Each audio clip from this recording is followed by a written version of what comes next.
Well, here we are again, uh, having church by way of modern conveniences. We're going to be studying the book of Philippians. I thought this might be a very excellent book for us to study, dealing with our time and situation. The book of Philippians is a very short book, short 4 chapters, but power-packed, and has been a favorite book for a lot of people. The book of Acts actually tells us the beginning of the church at Philippi. You can read the background for it in Acts chapter 16, where Paul then goes over this area initially because of a vision that God had given him. He ends up talking to a businesswoman, Lydia. She was probably a God-fearer. She was at a place of prayer, which probably was a synagogue of some kind. She was converted along with her household and became probably a very intricate part of this church. Later on, because of his imprisonment, he converts the jailer in his household. You can read all this, of course, in Acts chapter 16. With that as a background, let's begin to look at the book of Philippians. You're going to find the book of Philippians a very personal book, and that's why it doesn't have the organized theme that you would, say, find in the book of Ephesians or even in the book of Romans. Because it's very personal, Paul sort of jumps around and says a number of things and doesn't follow a particular theme. But I thought it would be interesting to try to find out what was his purpose, what was he trying to do. Keep in mind, he was writing from prison. He had several imprisonments. This was probably the imprisonment in Rome, but maybe could have been the problem of the imprisonment in Caesarea, but Rome probably is your best choice. This is a part of a group of letters called the prison letters, Philippians, of course, being one of them. Now, what is Paul trying to do? What was the occasion? What brought him to write a book? You see, when you look at New Testament books, you need to understand that there was an occasion or a situation that they were addressing. And he wanted to do this with the book of Philippians. First of all, he wanted to write to them because of the deep affection that he had for them. You find this throughout the book, but particularly in chapter 4 and verse 1, he mentions the deep affection that he has for them. Therefore, my brothers and sisters, whom I love and long for. So you had a deep affection for them, and he wanted them to know what was going on, especially since Epaphroditus was headed their way. He thought it would be good to send a letter by him. Secondly, he wanted to give some up-to-date information about his situation. You see, he was in prison, and you find this statement in chapter 12 and chapter 1 and verse 12. Now I want you to know. In other words, I want to inform you of what's going on. They didn't know. They didn't have modern ways of communication. So Paul said, I'm going to use this occasion to let you know what's going on in my life.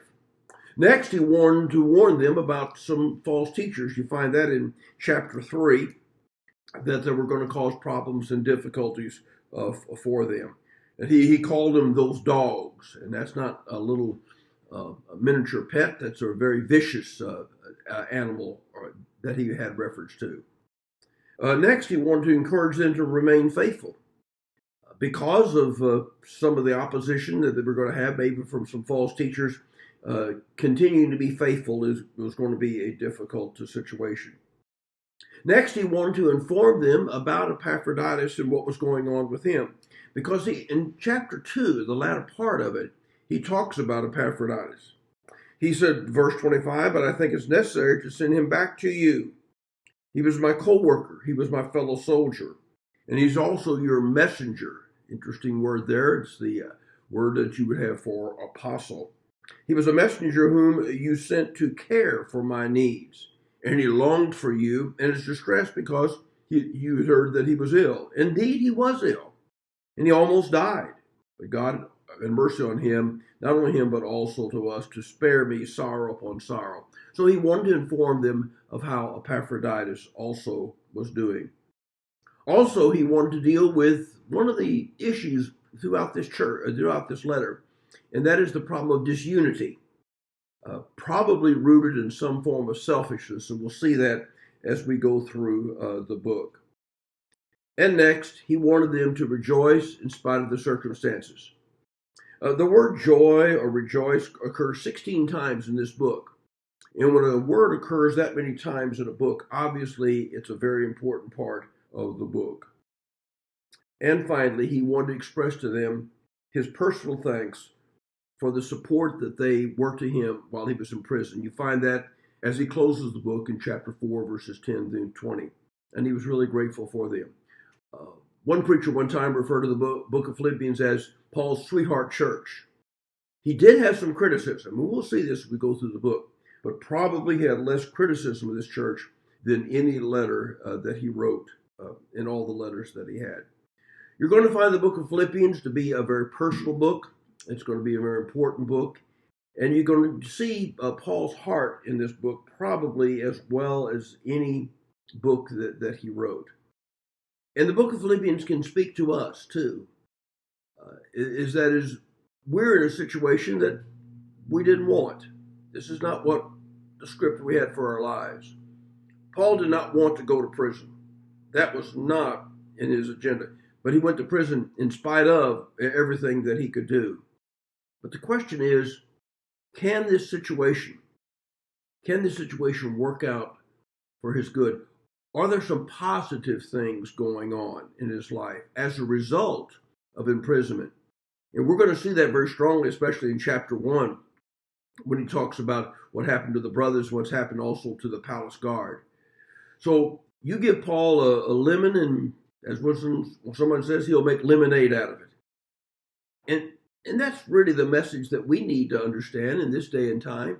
This is not the way we would want to do it. This is not the way we want to live. This is not the script that we would write for our lives. But we need to learn then that there are some good things that are going to come out of this, and that we're going to come out on top of it, and we'll be better people as a result of it. So I challenge you to read ahead of time in the book of Philippians. I would urge you to read probably the first 11 verses, the first 12 verses. And we'll talk about this, especially I want you to see Paul's prayer. Paul's prayer is in chapter 1, and that's very important, beginning in verse 9. So read in detail and try to become acquainted with the material that you find in the first 11 verses of Philippians chapter 1. And the next time that we get together, we will deal with that material. Thank you very much for joining in, and we'll see you next time.